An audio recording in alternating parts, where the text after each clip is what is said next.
So today, I am introducing our 2022 Regional Spirit Award winner. This award recognizes people pushing Metro Milwaukee and southeastern Wisconsin forward in incredible ways. Past winners include Q and Khalif El-Amin, Jeremy Foyette, who we heard from earlier, Generator, Mike Zimmerman, Rich Musin, and Ann Zizzo. This year, we are excited to add Theresa Nemetz of Milwaukee Food and City Tours and Great Lakes Shores Excursions. Theresa has grown what was initially a side hustle in the late 2000s into a multi-million-dollar portfolio of companies that showcases the best of Milwaukee and the Great Lakes region to visitors from around the world. This year alone, Great Lakes Shore Excursions served 35,000 people. Please welcome Theresa Nemetz. Good morning, everyone. So I want to see a show of hands to start off with. How many of you have ever been to Shortino's Bakery? Good, I'm glad to see it. When I walk into their door, I take a deep breath and I smile because I know that is exactly what heaven is going to smell like. And when I take tour groups there, to that corner on Humboldt and Brady, and I take them into the bakery, the feeling that is exactly the same one that I want our clients and customers to feel. And that's culinary tourism, making food the attraction, telling the story of food producers and the people of the community and the history of the neighborhood. And that's what we do each and every day. Now, 15 years ago, when my family went to New York on a vacation, we picked up a brochure for something called a food tour.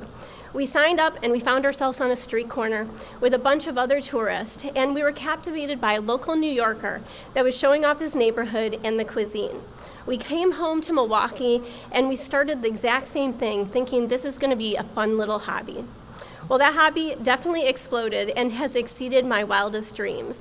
In a few short years, Milwaukee Food and City Tours has expanded by hiring staff, buying buses, and offering international trips. The tales and memories, though, that flow from making food the attraction are really amazing. I love to, when I'm personally leading a tour, to turn the microphone over to those on a tour to hear their own stories.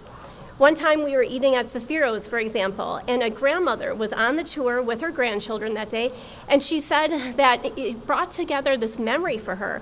And she shared with us that she went and her dad had come home from work, and he said, "You know what? I heard about this amazing thing. It's called pizza, and we have to go for it." And this was the 1950s when pizza was first introduced to Milwaukee, and he took them there. And here, 40 years later, we're taking her there with her grandchildren to tell that story. On another day, we were in the historic Third Ward, and we were talking about the American Candy Company on Broadway Street. That's now a set of condominiums, like so many of the other buildings there. And a woman on our tour, she stopped us, and she shared that she herself had worked for that company in that same building for many years. Her job was painting the little red lines on the candy cigarettes. And that is exactly what we do. That is why we want to do what we do, to tell that story and to let people have the story, to continue to tell these stories to that next generation. But then, of course, something really profound happened, and that was March 13th, 2020. That was the day, I just realized I had a presentation. Oh, thank you. Someone is doing it for me. The day that 2020, March 13th, 2020, the day the world stopped traveling. We refunded about $500,000 over the course of several hours that day as the world began to shut down. I knew that we were in trouble. Hundreds of tour operators closed their businesses that day and never returned to open.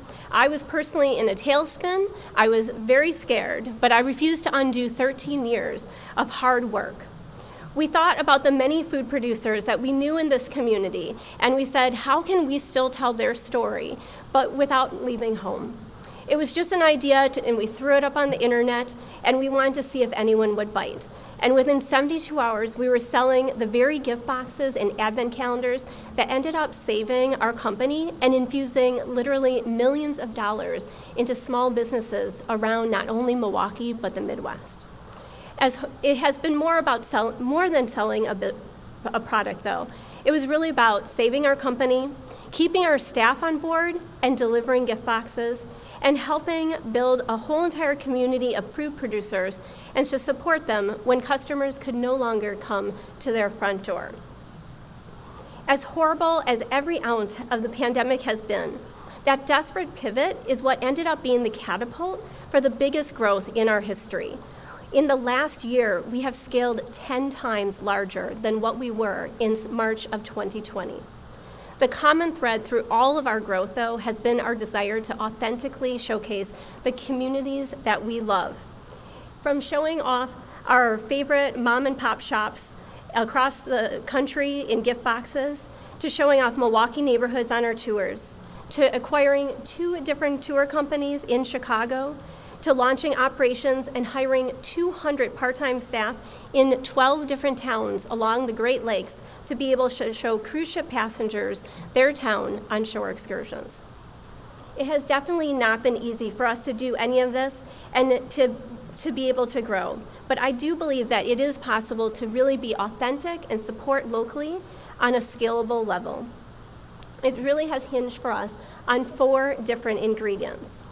First of all, using mentors. When I first started my very first job, I was really hungry for a promotion, and I earned it on one important condition. I had to agree to be able to have a mentor. I was introduced to Regine Cantor, and this began a 25-year, game-changing relationship. We still to this day meet to discuss ideas and dreams. She listens, she encourages, and she challenges me. Since meeting Regine, I've now purposefully surrounded myself by amazing individuals from this community who have consistently guided me and lifted me up, even in the most challenging of times. This is something that I really believe strongly in, and I think that this is so important to say. We all need to be able to take the time to take that eager person to lunch or coffee every single month and just listen to them and to encourage them. We all need to find a way to connect with the next you in this room. Secondly, ignoring the naysayers. Even though I know that we are not a failure, it's really hard to operate in a world where failure is always assumed. We have never had to really borrow money in the early years of our company, but when I actually needed to borrow money, it was during the pandemic, and we went to banks to get a loan. Not 1, but 2 banks said that I had a 100% chance of failure. I get it. It's a pandemic. I am a tour operator. I have had a 100% loss of money and literally just refunded $1 million to people.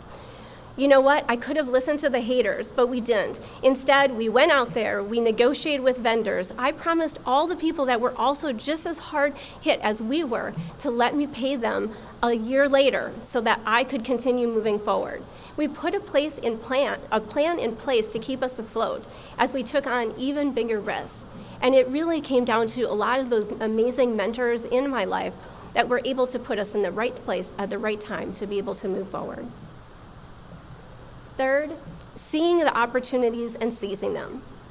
Joe Bartolotta used to always say, never say no. This is a mantra that I have taken to heart, and it guides me and my team in nearly every single decision that we make. One of my biggest pet peeves is actually when someone tells us no and goes right to that no. No, we can't do that. Especially in this post-pandemic world, my staff spend a lot of time finding the yeses in this community.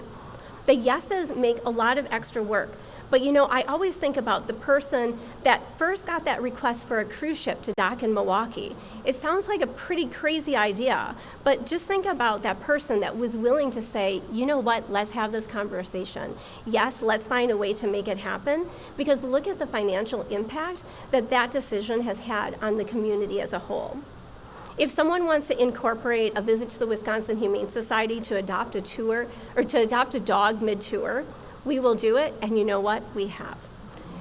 Currently, we're working with the National Square Dancing Association on their big convention that's coming to Milwaukee next year, and we're planning a series of flash mobs in downtown Milwaukee. So all I can say is that you all better get ready to do-si-do with me on the streets of downtown Milwaukee. And for all those naysayers who don't believe Wisconsin could ever host a Super Bowl, I just want to say never. Staffing for resilience is my next comment. Staffing is amazing and is challenging. We love going down that path to be able to have a crazy idea. But these days, the really crazy idea has simply become wanting to go out to a restaurant to sit down and eat a meal. Restaurants, transportation providers, and hotels are all stretched really, really thin right now. My team is working the phones every single day to be able to find new partners that we can work with. We spend a lot of time coaching restaurant managers on how to turn the comment of, no, we're too short-staffed to be able to take a reservation of 50 people that want to pay money at our restaurant into, you know what, yes, let's find a way we want to make this reservation happen. We've gone so far this year as to send in our own staff to bus tables at restaurants so that we can bring tour groups to spend money at their locations. Our community is going to lose more and more iconic locations if we don't find a way collectively as a community to scale up and to bring the next generation into them. And if we can't find a way to save iconic restaurants and attractions, how are we going to be able to recruit more conventions and businesses and meetings to this community? Once that business is turned away, our chance to capture that business is going to be lost. Even with our gift boxes, we've hit a tipping point now where we are consistently hearing from small business owners that they're too understaffed to be able to take on our orders. The easy decision, of course, would be for us to just shift to another producer that can scale with us to the level that we need. But instead, we really want to support local, and we really want to be able to showcase exactly that, those small business owners. And so we've been sending our own staff into their kitchens. We've been in their kitchens producing candy, producing chocolates, producing caramels, and then buying the product from them at no cost to them. This is, in my opinion, the cost of doing business. No one is paying us to do that. I'm ultimately getting paid to be able to have the job get done. But this is what I need to do in order for the whole community in food tourism to be able to rise. Our staff are hard workers with a can-do, roll with the punches, bring on that next challenge attitude, and this has been a critical key to all of our growth. Together, our 4 focus points, using mentors, ignoring the naysayers, seizing opportunities, and staffing for resilience, has all been what has turned our company from certain failure into unprecedented promise. It's been scary, but the future is bright. Thank you so much for this amazing recognition. Coming out of the pandemic, companies and families are absolutely desperate for authentic experiences that connect them to the community. In everything we do, we believe in quality, and we strive to give a microphone and a megaphone of praise to all the local businesses in our community. To recognize us for this, especially as a tour operator during a global pandemic, is a really spectacular way for me and our team to wrap up this incredible year. The award is really not about me or about my team, though. This award is really about everybody in our community coming together to show off Milwaukee. Every time somebody goes the extra mile to have a conversation with a visitor, to stop someone on the street and give them a lunch recommendation, to say hello to someone coming off of a cruise ship, we know that this is part of the greater equation. Everyone knows about Southern hospitality, but I personally think that Southern hospitality comes much farther north. This, combined with our ability to lift and support businesses in the community, will help us all to be the ultimate cheerleader of Milwaukee.